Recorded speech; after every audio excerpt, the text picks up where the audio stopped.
اگر کوئی سجدے تلاوت نہ کرے تو کیا ہوگا؟ مرغا بنایا جائے گا۔ جب کوئی فرض یا واجب حکم کو نہیں کرے گا، نہیں بجا لائے گا، چھوڑے گا، تو سرزنش کیا جائے گا، سزا دیا جائے گا۔ مگر یہ سزا دنیا میں نہیں، یہ آخرت میں سزا ہے۔ ہر فرض اور واجب کا یہی ہے کہ اگر اسے نہیں کیا ہے تو اس کی سزا آخرت میں پانی ہے۔ اور سجدے تلاوت کے بارے میں برائے مہربانی تفصیل دیجیے۔ کیا تفصیل دوں، میری سمجھ میں نہیں آتی۔ سجدے تلاوت کے بارے میں کیا تفصیل دوں؟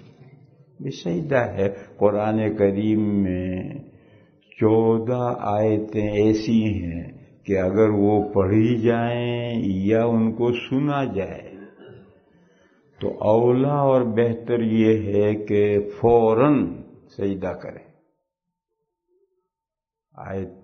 آیت سجدہ پڑھ کر فارغ ہوئے اسی وقت سجدہ کرو، سن کر فارغ ہوئے اسی وقت سجدہ کرو۔ اسی وجہ سے نمازوں میں جہاں آیت سجدہ پڑھی جاتی وہیں سجدہ کیا جاتا۔ لیکن اجمی لوگ جو قرآن کو سمجھتے نہیں وہ فوراً سجدہ نہیں کرتے، جب تلاوت پوری کریں گے تب کریں گے، یا جب قرآن پورا کریں گے تب 14 سجدے ساتھ کر لیں گے۔ یہ قرآن نہ سمجھنے کی وجہ سے ایسا ہوتا ہے۔ اگر قرآن کریم سمجھ رہا ہے اور پڑھ رہا ہے تو اس آیت کریمہ سے سجدہ کیے بغیر آگے بڑھ ہی نہیں سکتا۔ وہ آیت ایسا پکڑ لے گی کہ سجدہ نہ سمجھو تو کیا۔ ہاں کوئی عذر ہو، مثلا وضو نہیں یا پاک جگہ نہیں، اور سجدہ کرنے کے لیے جیسے سفر میں نفل نماز پڑھنے کے لیے سواری پر آپ نفل پڑھ سکتے ہیں، نفل نماز سواری پر پڑھ سکتے ہیں، قبلے کی طرف منہ کرنا ضروری نہیں، رکوع سجدہ ضروری نہیں۔ اسی طرح سجدے تلاوت آپ سواری پر ہیں، جدھر بھی سواری کا منہ ہے سجدے تلاوت اسی وقت کرنا ہے۔ مگر اللہ کے کلام کے نہ سمجھنے کے بھی بڑے کرشمے ہیں۔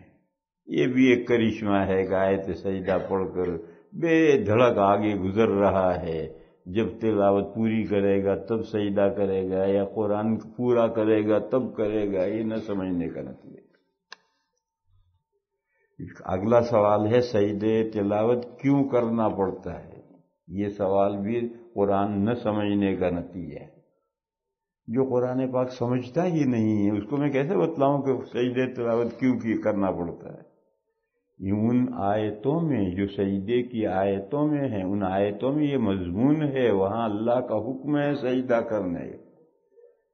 بس کوئی شخص ان اس آیتوں کو پڑھ کر سجدہ کیے بغیر وہاں سے بڑھ ہی نہیں سکتا۔ نہ سمجھے قرآن کو تو پھر اس کو کیسے سمجھایا جائے؟ وہ ساری 14 آیتیں پڑھنی پڑتی ہیں۔ ان 14 آیتوں میں 3 طرح کے مضامین ہیں۔ بعض میں تو حکم ہے قرآن پڑھنے والے کو کہ سجدہ کر۔ جب وہ قرآن پڑھ رہا ہے، اللہ کا کلام پڑھ رہا ہے، اور یہ جان رہا ہے کہ یہ اللہ مجھ سے خطاب فرما رہے ہیں، پھر جب اللہ کہیں سجدہ کر وہ سجدہ نہ کرے کیسے ہو سکتا ہے؟ کہیں اللہ کے نیک بندوں کا، مومن بندوں کا ذکر ہے، چاہے انسان ہوں، چاہے فرشتے ہوں، چاہے انبیاء ہوں، چاہے امتی ہوں، کہ ان کا حال یہ ہے کہ جب بھی ان کے سامنے اللہ کی آیتیں پڑھی جاتی ہیں تو وہ اللہ کے سامنے سجدہ کرتے ہیں۔ یہ ان کا حال بیان ہوا ہے۔ بس ایسی جگہ پر ہمیں بھی اس جگہ سجدہ کر کے ان اچھے بندوں میں شامل ہونا چاہیے۔ تیسرے مضامین وہ ہیں جہاں گزشتہ کسی نیک بندے کے سجدے کا ذکر آیا ہے کہ ان سے کوتاہی ہوئی تو انہوں نے سجدہ کیا اور اللہ نے ان کو بخشش دیا، وہاں سجدہ ہمیں کرنا چاہیے یا نہیں، اس میں اختلاف ہے۔ حضرت امام شافعی علیہ الرحمہ کے یہاں ایسی جگہ سجدہ نہیں ہے۔ وہ یہ کہتے ہیں کہ گزشتہ ایک پیغمبر نے ان سے لغزش ہوئی، کوتاہی ہوئی اور انہوں نے سجدہ کیا، سبحان اللہ، بہت اچھا کیا، ہمیں تو کوئی آرڈر نہیں، ہمیں تو کوئی حکم نہیں، ہم وہاں کیوں کریں؟ لیکن امام ابو حنیفہ علیہ الرحمہ یہ فرماتے ہیں کہ اس جگہ حدیث سے سجدہ ثابت ہے، حضور سے بھی سجدہ ثابت ہے اور صحابہ سے بھی سجدہ ثابت ہے۔ اور جب کوئی بات نص میں وہ حدیث یہ ہے، وہ ایک ہی جگہ ہے، سورہ صاد، حضرت داؤد علیہ السلام سے ایک معمولی نامناسب بات صادر ہوئی تھی، معمولی، لیکن بڑوں کا مقام بھی بڑا ہوتا ہے، ان کی معمولی کوتاہی بھی اللہ تعالی اس پر پکڑ کرتے۔ حدیث شریف میں ہے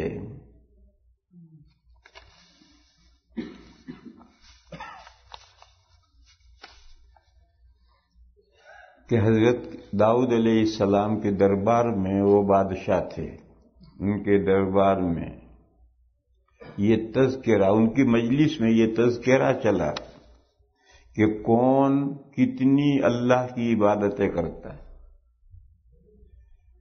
یہ تذکرہ چلا کہ اللہ کی عبادتیں کون کتنی کرتا ہے۔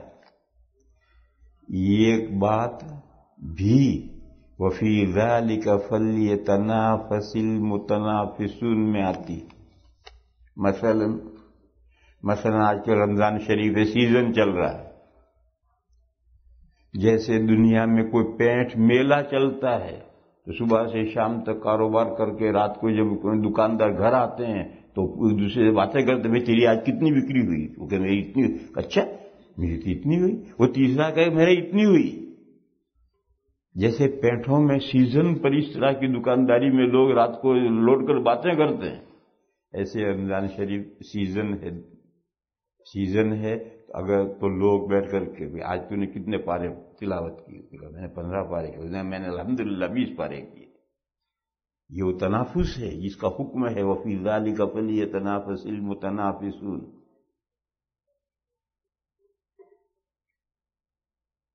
مجھے اپنی طالب علمی کے زمانے کا ایک قصہ یاد آیا۔ ہم جب طالب علم تھے آج سے 40 سال پہلے، تو بقرعید کی چھٹیوں میں گھر جانے کا کوئی رواج نہیں تھا۔ رمضان کے بعد پڑھنے چلے جاتے تھے تو اگلے رمضان پر لوٹ کر آتے تھے، درمیان سال میں گھر آنے کا کوئی تصور ہی نہیں تھا۔ تو اس سال دورہ حدیث شریف کی کتابیں پڑھی، دورہ حدیث پڑھا، ہم 3 ساتھی تھے۔ بقرعید کی چھٹیاں آئی، 9 دن کی چھٹیاں ہوتی، ہم نے آپس میں بیٹھے مشورہ کرنے کہ بھئی یہ 9 دن کیا کام کریں گے۔ تو سب کی رائے یہ ہوئی کہ حدیث شریف پڑھنے کے لیے سیرت نبوی کا مطالعہ ضروری ہے، سیرت نبوی کا مطالعہ کیے بغیر حدیث شریف سمجھ نہیں سکتا۔ ٹھیک ہے، لہذا ان 9 دنوں میں سیرت النبی کا مطالعہ کریں گے، کوئی بھی کتاب حضور کے حالات میں۔ پھر یہ مسئلہ ہوا کہ کون سی کتاب؟ تو شبلی نعمانی رحمت اللہ علیہ اور سید سلیمان ندوی رحمت اللہ علیہ نے مل کر ایک کتاب لکھی ہے، اس کا نام ہی سیرت النبوی ہے، اور موٹی موٹی 6 جلدیں، 9 دن ہیں، 6 جلدوں کی کتاب ہے۔ طے ہوا بھئی اس کو اس چھٹیوں میں دیکھنی، اور یہ طے ہوا کہ جو پہلے ختم کرے گا وہ اپنے ساتھیوں کو مٹھائی کھلائے.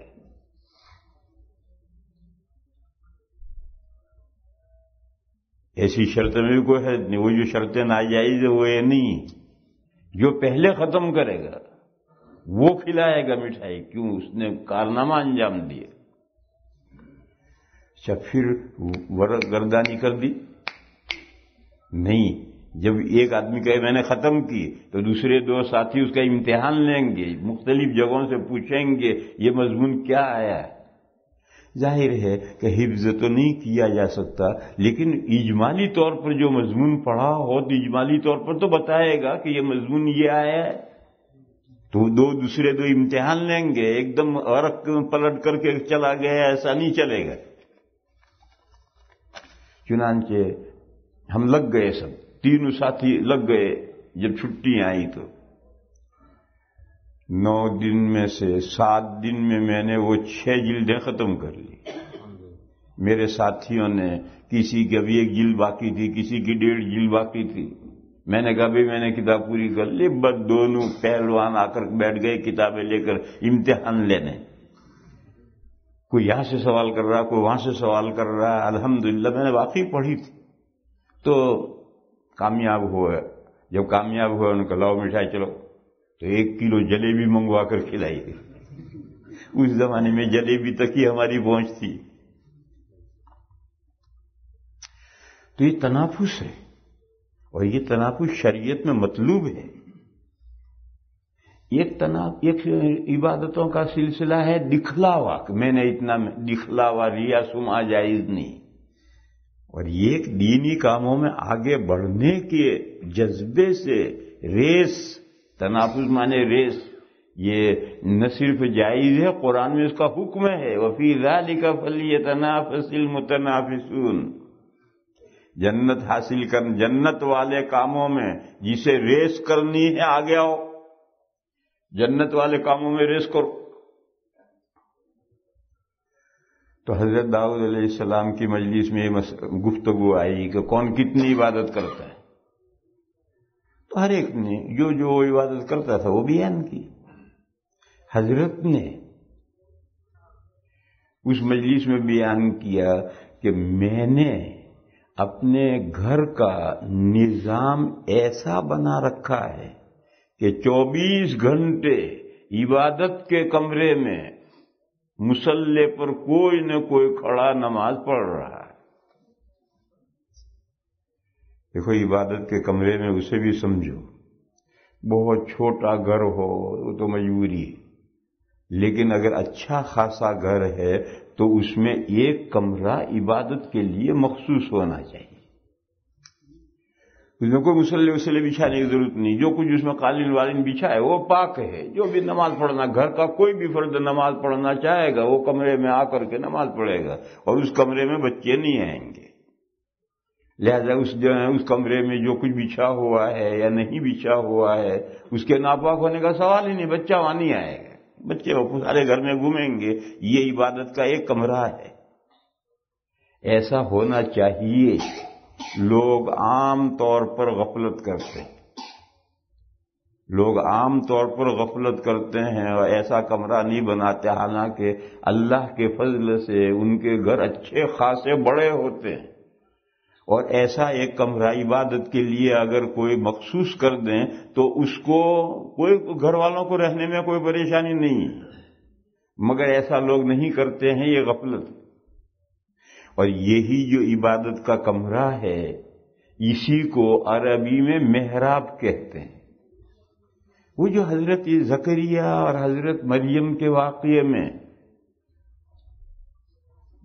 پھر جب حضرت زکریا نے دعا کی بیٹے کی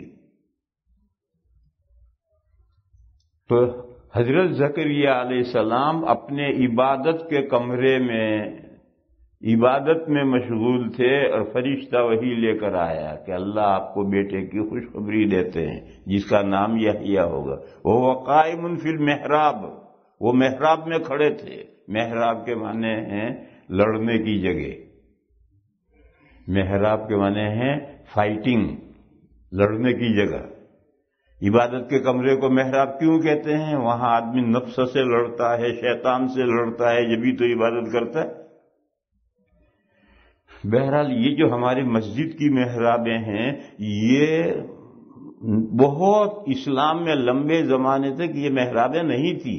مسجد نبوی میں بھی محراب نہیں تھی. اور قرآن میں جو محراب ہے وہ محراب عبادت کا کمرہ ہے. اور ایسا عبادت کا کمرہ ہر شخص کو اگر اس کے گھر میں گنجائش ہے تو ایک کمرہ خاص، اس میں جس کو بھی نماز پڑھنی ہے، مرد کو یا عورت کو گھر کے نماز پڑھنی ہے، اس کمرے میں جاؤ، کمرہ کھول ہو جائے گا. جیسے ہی مسجد میں آتے ہیں کوئی بھی شانہ نہیں آتے، نماز پڑھنا شروع کرتے ہیں، نماز پڑھو.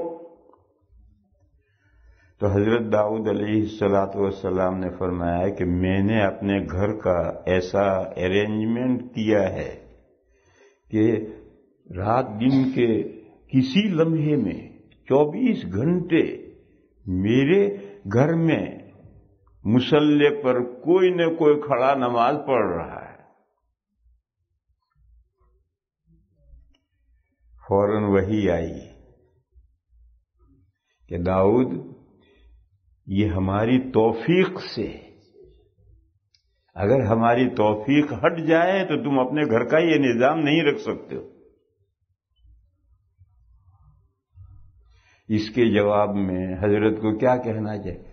پروردگار بے شک آپ کی توفیق ہی سے یہ. مگر حضرت نے یہ کہنے کے بجائے یہ کہا فرشتے سے کہ بارگاہ خداوندی میں میری یہ عرض ہے کہ جس دن میرے گھر کا یہ نظام فیل ہو جائے تو مجھے اطلاع دی جائے کہ کس نے گڑبڑ کی.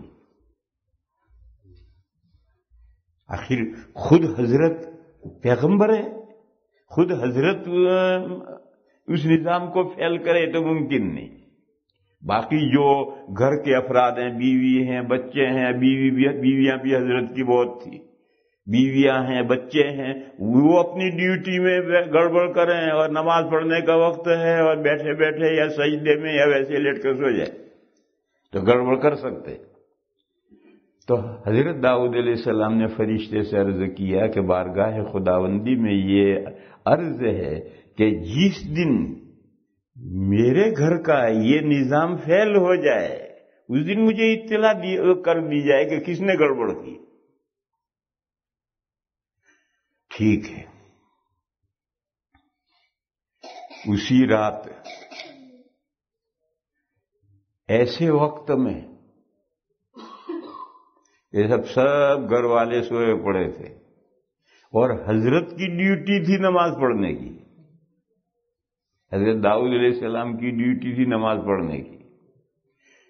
اور اچانک 2 شخص دیوار کے اوپر سے فاند کر آ گئے. جب حضرت نے سلام پھیرا تو آئے اور آ کر حضرت سے آتے ہی انہوں نے کہا ہمارے درمیان میں جھگڑا ہے، 2 بھائی ہیں، ہم 2 بھائی ہیں اور ہمارے درمیان میں جھگڑا ہے، ہم آپ کے پاس فیصلہ کرانے آئے. تو پہلے تو ان کا اس طرح سے دیوار پھاند کر کے آنا یہی قابل توجہ ہونا چاہیے. کبھی دروازے سے کیوں نہیں آئے، اوپر سے کیوں آئے؟ مگر انہوں نے اس پر موقع ہی نہیں دیا. حضرت داؤد علیہ السلام بادشاہ تھے، اس زمانے بادشاہ خود فیصلے کرتے تھے، کورٹ چلایا کرتے تھے. تو حضرت نے ان سے کہا سناؤ بھائی کیا جھگڑا ہے تمہارا؟ تو ایسا بوگس جھگڑا انہوں نے پیش کیا. اس نے کہا، ایک بولا یہ میرا بھائی ہے، اس کے پاس 99 دمبیاں ہیں اور میرے پاس 1 دمبی. یہ مجھ سے کہتا ہے کہ یہ $1 تیرے جیب میں کیا کام آئے گا، مجھے دے دے میرے $100 پورے ہو جائے، 1 نوٹ بن جائے. اب بھلا یہ کوئی جھگڑا ہے؟ بھائی اتنا ایسا جھگڑا ہے کہ اس کا فیصلہ کرانے کے لیے امیر المومنین بادشاہ تک جھگڑا لے کر جانا پڑے گا. جب بادشاہ فیصلہ کرے گا کوئی ایسا مسئلہ ہے؟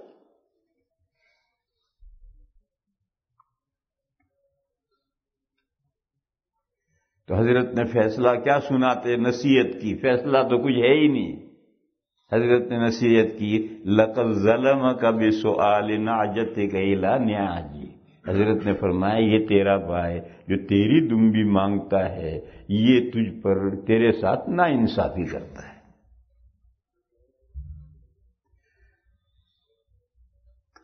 روایت میں ہے، قرآن میں نہیں.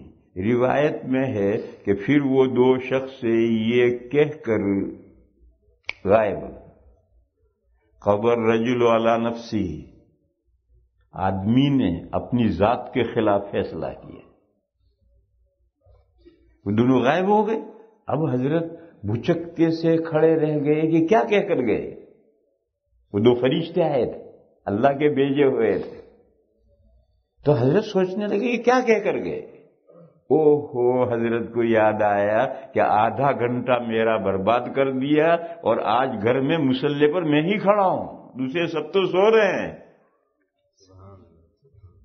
بس وہیں حضرت کو احساس ہوا، دین کا وہ واقعہ یاد آیا. وہ تو اللہ سے درخواست کی تھی کہ جب گھر کا نظام فیل ہو جائے تو مجھے بتایا جائے، بغیر بتائے پتہ چل گیا. فخر راکعا واناب، وہ اللہ گر پڑے اللہ کے سامنے اور اللہ کی طرف متوجہ ہوئے. فغفرنا له ذلک، ہم نے اس کی یہ کوتاہی معاف کر دی اور اللہ تعالیٰ نے اپنے برگزیدہ بندوں میں شامل کر لیا. یہ ان کی تربیت تھی. اللہ تعالیٰ بڑے بندوں کو اس طرح کی معمولی فروگزاشتوں پر تب متوجہ کر کے ان کی تربیت کرتے ہیں. تو حضرت داؤد علیہ السلام نے وہاں سجدہ کیا اور اس کے نتیجے میں ان کی خطا معاف ہوئی.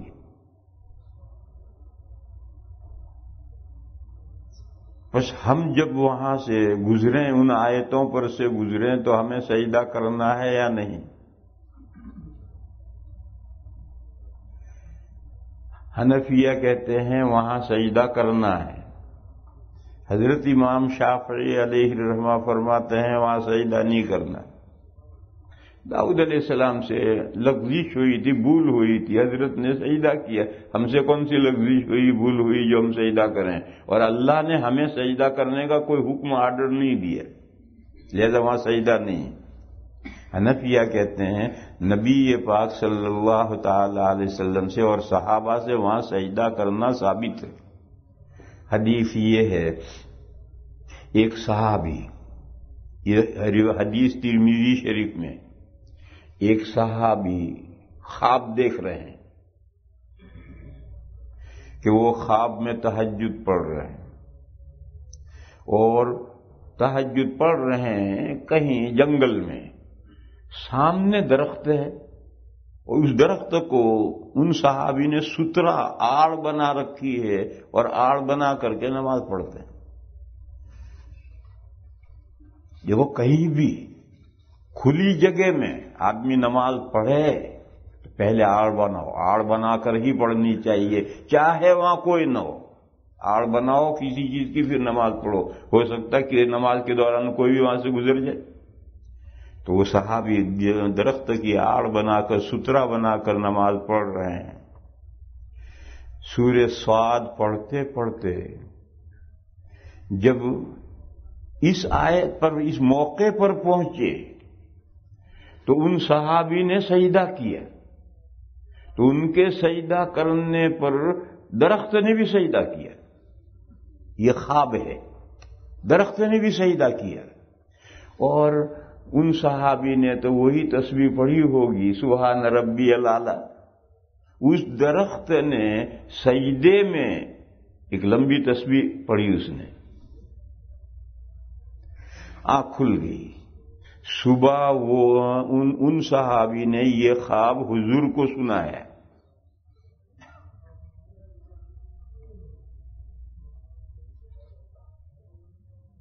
اس کی کوئی تعبیر نہیں،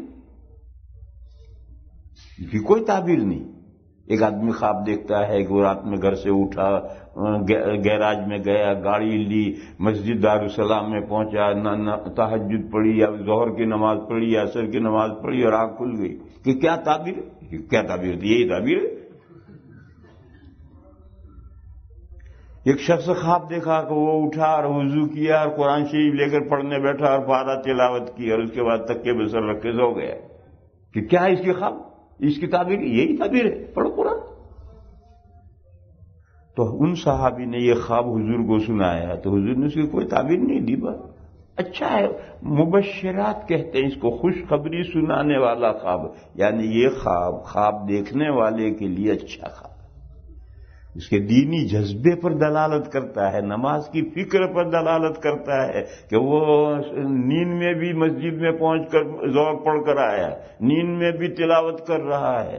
یہ اس خواب دیکھنے والے کے دینی جذبے کی پر دلالت کرتا ہے، اس کی ترجمانی کرتا ہے، اس کا اور بھئی یہی تعبیر ہے اور کوئی تعبیر نہیں۔ حدیث کے راوی حضرت ابن عباس ہیں، وہ کہتے ہیں حضور نے خواب سن لیا اور وہ درخت نے جو تسبیح پڑھی تھی اور ان صحابی نے حضور کو وہ تسبیح بتائی تھی وہ حضور نے سن لی۔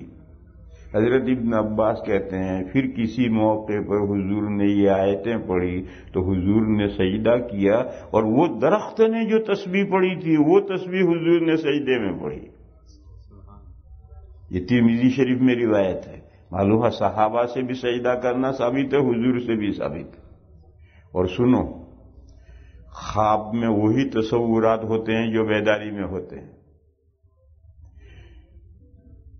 خواب میں بلی کے چھچھڑے، وہ جو محاورہ ہے وہ یہی ہے، بیداری میں بلی چوہے مارتی رہتی ہے تو خواب میں بھی چوہے مارتی ہے، بیداری میں بلی چھچھڑے کھاتی رہتی ہے، بکری ذبح ہوئی، مرغی ذبح ہوئی تو خواب میں بھی وہی چھچھڑے آتے ہیں۔ اس میں کہ بیداری کے جو تصورات ہیں وہی خواب میں تصور بنتے ہیں۔ بس یہ صحابی جو نیند میں خواب میں قرآن پڑھ رہے ہیں اور ان آیتوں پر سجدہ کر رہے ہیں، یہ دلیل ہے کہ صحابہ کے تصورات میں یہ بات بیٹھی ہوئی ہے کہ یہاں سجدہ ہے۔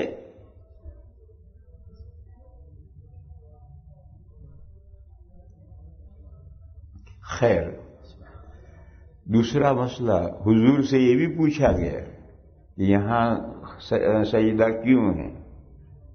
تو حضور نے فرمایا کہ حضرت داؤد نے توبہ کے طور پر یہاں سجدہ کیا تھا، ہم ان کا فالو کرتے ہیں۔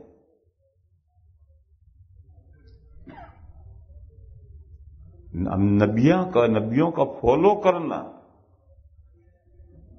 ہر اچھے کام میں، اور نبیوں کا ہر کام اچھا ہی ہوتا ہے، نبیوں کا کوئی کام برا نہیں ہوتا، نبیوں کا فالو کرنا ہر اچھے کام میں مطلوب ہے۔ قرآن کریم میں ہے اولئک الذین ھداھم اللہ فبھداہ مقتدی، اوپر انبیاء کا تذکرہ آیا ہے۔ انبیاء کے تذکرے کے بعد قرآن نے کہا کہ یہ وہ انبیاء ہیں جن کو اللہ نے اپنے دین کی راہ دکھائی ہے، پر تمہیں چاہیے کہ تم ان انبیاء کا فالو کرو۔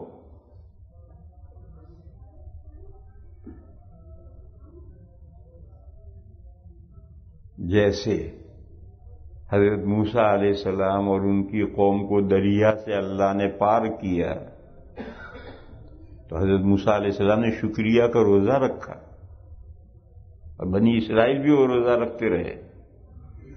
ہماری شریعت میں بھی محرم کی 10 تاریخ کا روزہ ہے۔ وہ تو حضرت موسیٰ اور ان کی قوم کے ساتھ معاملہ تھا۔ حضور نے فرمایا نحن احق بموسیٰ، ہمارا تعلق حضرت موسیٰ سے زیادہ ہے۔ یہ جو یہود بے بہبود ہیں، ان کا جو موسیٰ علیہ السلام کے ساتھ تعلق ہے تو نام کا تعلق ہے، بناوٹی بوگس تعلق ہے، اور نبیوں کا نبیوں کے ساتھ تعلق ریئل ہوتا ہے۔ تو حضور نے فرمایا کہ ہم نحن احق بموسیٰ، ہم موسیٰ علیہ السلام کا فالو کرنے کے، ان کی سنت پر عمل کرنے کے ہم زیادہ حقدار ہیں۔ اسی طریقے پر داؤد علیہ السلام نے اس جگہ سجدہ کیا تو ہم ان کی فالو کرنے کے زیادہ حقدار ہیں۔ بہرحال ایک امام یہ کہتے ہیں کہ یہاں سجدہ واجب نہیں، امام ابو حنیفہ یہ کہتے ہیں کہ یہاں سجدہ واجب ہے۔ ایسی ہی قرآن کریم میں ایک جگہ اور آئی، وہاں الٹا اختلاف، حضرت امام شافعی علیہ الرحمہ کہتے ہیں وہاں سجدہ واجب ہے، امام ابو حنیفہ کہتے ہیں وہاں سجدہ نہیں، وہ سورۃ الحج کے آخری رکوع میں ہے اور وہ گزر چکی کل۔ وہ آیت پاک ہے، اے وہ لوگوں جو ایمان لائے ہو، رکوع کرو، سجدہ کرو، خیر کے کام کرو تاکہ تم کامیاب ہو۔ یہ اس آیت کا ترجمہ ہے۔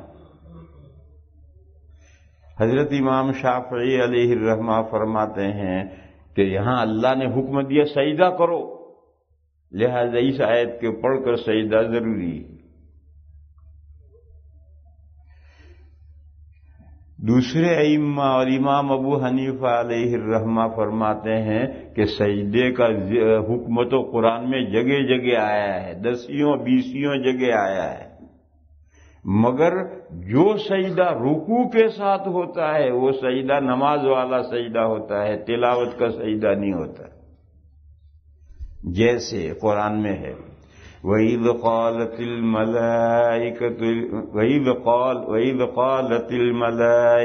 يَا مَرْيَمُ إِنَّ اللَّهَ اصْطَفَاكِ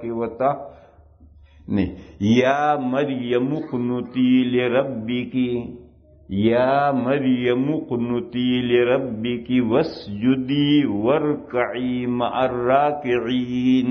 فرشتوں نے حضرت مریم سے یہ کہا اپنے پروردگار کے احکام کا فالو کر، اقنتی لربک، اور سجدہ کر، اور رکوع کرنے والوں کے ساتھ رکوع کر،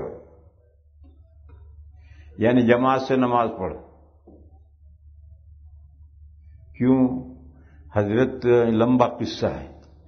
حضرت مریم جب پیدا ہوئی تو اس سے پہلے ان کی ماں نے یہ منت مانی تھی کہ میرے جو بچہ پیدا ہوگا میں اسے بیت المقدس کی خدمت کے لیے دے دوں گی۔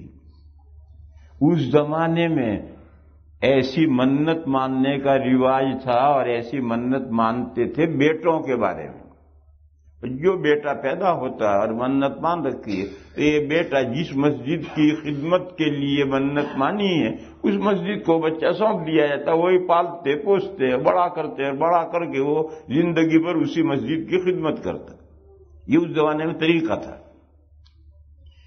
تو حضرت مریم کی والدہ نے جب وہ حمل سے تھیں تو ان کے دماغ میں یہ رہا کہ میرے پیٹ میں لڑکا پیدا ہوگا، تو انہوں نے منت مان لی کہ بیت المقدس، یہ جو بیت المقدس ہے اس کی خدمت کے لیے انہوں نے منت مان لی۔ میں پیدا ہوا تو وہ لڑکی پیدا ہوئی، حضرت مریم پیدا ہوئی۔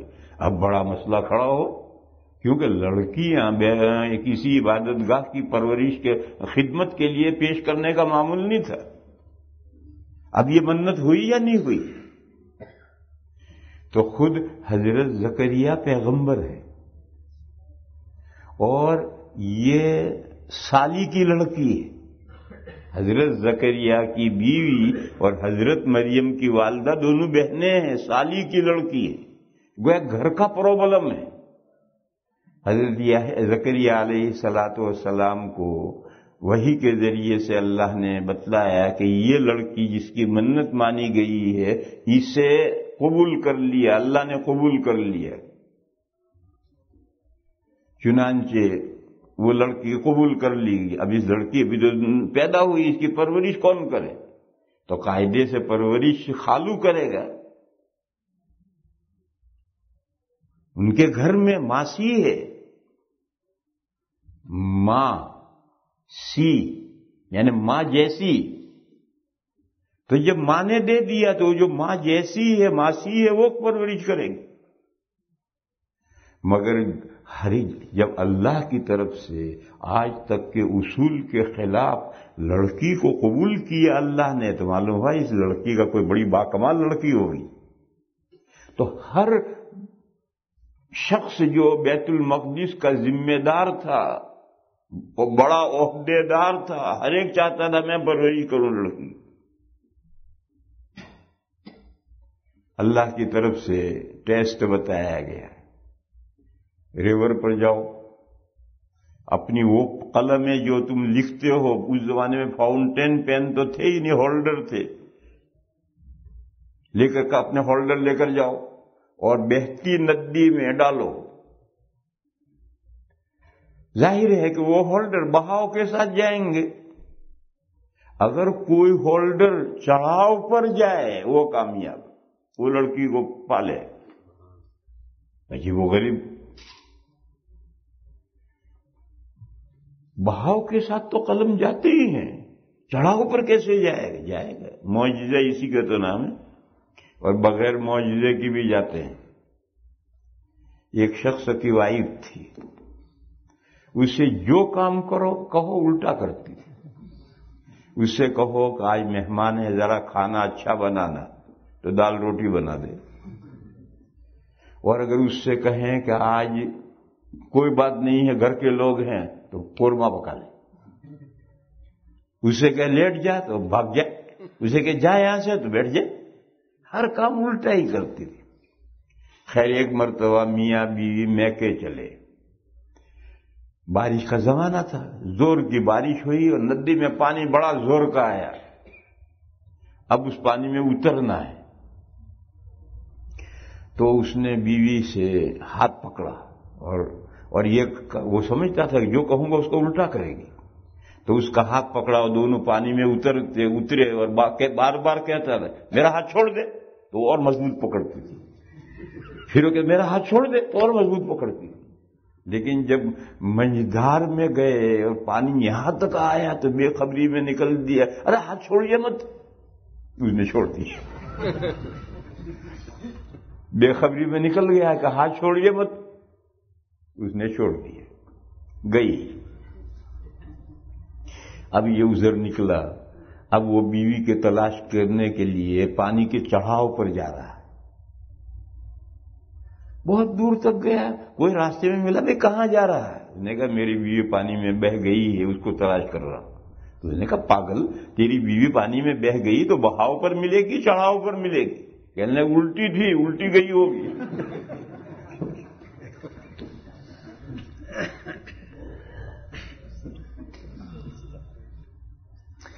لا الہ الا اللہ وحدہ لا شریک لہ. تو یہ امتحان ہوا کہ جس کا قلم چڑھاؤ پر چلے وہ کامیاب. سب نے قلم ڈالے، سب کے قلم بہاؤ پر بہہ گئے. حضرت زکریا علیہ السلام کا قلم الٹا جا رہا، اوپر جا رہا، چڑھاؤ پر جا رہا ہے. سب نے مان لیا اور یہ بیٹی خالہ کو دے دی گئی. خالو کے گھر میں پرورش پائے گی. خالو حضرت زکریا علیہ السلام بیت المقدس کے مجاور ہیں، بیت المقدس کے نگران ہیں، خادم ہیں، وہیں رہتے ہیں، ان کا گھر بھی وہیں ہے. لہذا جو مسجد میں ہے وہ مسجد میں جماعت سے نماز پڑھے گا. جو مسجد میں ہے وہ مسجد میں جماعت سے نماز پڑھے گا. جیسے عورتیں گھروں میں نماز پڑھیں گے، مسجد میں نہیں آئیں گی. مگر اگر کسی وجہ سے آ گئی، نماز پڑھنے کے لیے آ گئی یا کسی اور وجہ سے آ گئی، تو اب وہ ان کا جو کمرہ ہے اس میں وہ الگ نماز پڑھیں گی. کیوں بھئی الگ کیوں پڑھیں گی؟ جب مسجد میں آ گئی ہیں تو جماعت سے پڑھیں گی. تو فرشتوں نے یہ کہا حضرت مریم سے کہ اپنے پروردگار کے احکام کا فالو کرو، اقنتی لربک، اور سجدہ کرو اور رکوع کرنے والوں کے ساتھ رکوع کرو. اب سجدہ اور رکوع چونکہ دونوں باتیں ساتھ میں ہیں، لہذا یہاں سجدے تلاوت نہیں کیا جاتا. یہ نماز کا رکوع سجدہ ہے. تو وہ جو آیت ہے سورہ حج میں آخری رکوع میں، اس میں اللہ نے یہ فرمایا ہے اے وہ لوگوں جو ایمان لائے ہو، رکوع کرو اور سجدہ کرو اور نیک کام کرو تاکہ تم کامیاب ہو. بس جب رکوع اور سجدہ دونوں باتوں کا تذکرہ ساتھ میں ہے تو یہ نماز والا رکوع سجدہ ہے، یہ تلاوت کا سجدہ نہیں. یہ جمہور کی رائے ہے. اور حضرت امام شافعی علیہ الرحمہ کہتے ہیں نہیں، یہاں سجدہ ہے. وہ ایک حدیث شریف پیش کرتے ہیں کہ دیکھو حضور نے فرمایا ہے. ایک صحابی نے حضرت عقبہ ابن عامر نے عرض کیا یا رسول اللہ سورہ حج میں سرخاب کا پر لگ رہا ہے،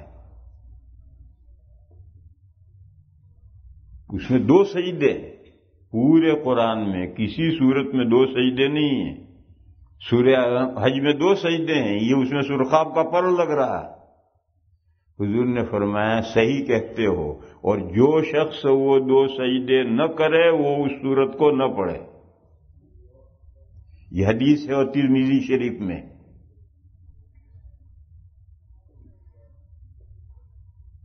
مگر اس کی سند میں ایک راوی ہے عبداللہ ابن منین، یہ راوی ضعیف ہے، اور ضعیف روایت سے وجوب ثابت نہیں ہو سکتا. اعلیٰ درجے کی صحیح روایت ہو تو فرضیت ثابت ہوگی ائمہ ثلاثہ کے نزدیک، اور حنفیہ کے نزدیک وجوب ثابت ہوگا. ضعیف روایت سے وجوب ثابت نہیں ہو سکتا. اس لیے حنفیہ یہ کہتے ہیں کہ اس جگہ سجدہ واجب نہیں ہے. اور حضرت تھانوی قدس سرہ نے یہ لکھا ہے کہ نماز میں تو یہاں سجدہ نہیں کرنا چاہیے، لیکن خارج نماز جب اس آیت کو پڑھے تو سجدہ کرے، کیونکہ حدیث ہے، اور وہ حدیث ضعیف ہے. ضعیف حدیث سے استحباب ثابت ہو سکتا ہے، وجوب ثابت نہیں ہو سکتا. لہذا اس جگہ سجدہ واجب تو نہیں ہے، نہ نماز میں واجب ہے نہ نماز سے باہر واجب ہے. لیکن نماز سے باہر اس جگہ پر سجدہ کرنا مستحب ہے، اور نماز میں سجدہ اس جگہ پر نہیں کریں گے. اور حضرت امام شافعی علیہ الرحمہ یہ فرماتے ہیں کہ نہیں، سجدہ کرنا ضروری ہے. تو یہاں بھی ایسا اختلاف ہوا. خیر بات کہیں سے کہیں پھیل گئی. میں تو اصل یہ کہہ رہا تھا، سوال یہ ہے کہ ان آیتوں پر سجدہ کیوں کیا جاتا ہے. جواب یہ ہے کہ بدھو کو کیا سمجھائیں. جواب یہ ہے کہ بدھو کو کیسے سمجھا دیں جو عربی جانتا ہی نہیں، قرآن سمجھتا ہی نہیں، اس کو کیسے سمجھا دیں کہ ان آیتوں میں سجدہ کیوں کیا جاتا ہے. اگر تو عربی جانتا ہوتا اور قرآن سمجھتا ہوتا تو تو خود ہی جب یہ آیتیں پڑھتا تو تیری سمجھ میں خود ہی آ جاتا کہ سجدہ کیوں کیا جاتا ہے. لیکن پھر بھی میں نے کہا کہ اگر کوئی شخص سمجھنا چاہے تو ان آیتوں میں 3 طرح کے مضامین ہیں. ایک بعض تو وہ آیتیں جس میں حکم ہے، قرآن پڑھنے والے کو حکم ہے کہ سجدہ کر، اور بعض وہ آیتیں ہیں جس میں اللہ کے نیک بندوں کا تذکرہ ہے کہ جب ان کے سامنے اللہ کی آیتیں پڑھی جاتی ہیں تو سجدے میں گر پڑتے ہیں. تو ہمیں بھی وہاں سجدہ کر کے اللہ کے نیک بندوں میں شامل ہونا چاہیے. اور تیسرا مضمون ایسا ہے جس میں کسی نیک بندے کا کسی کوتاہی پر سجدہ کرنے کا تذکرہ ہے، وہاں اس کا فالو کرنا چاہیے نہیں کرنا چاہیے، اس میں اختلاف ہو.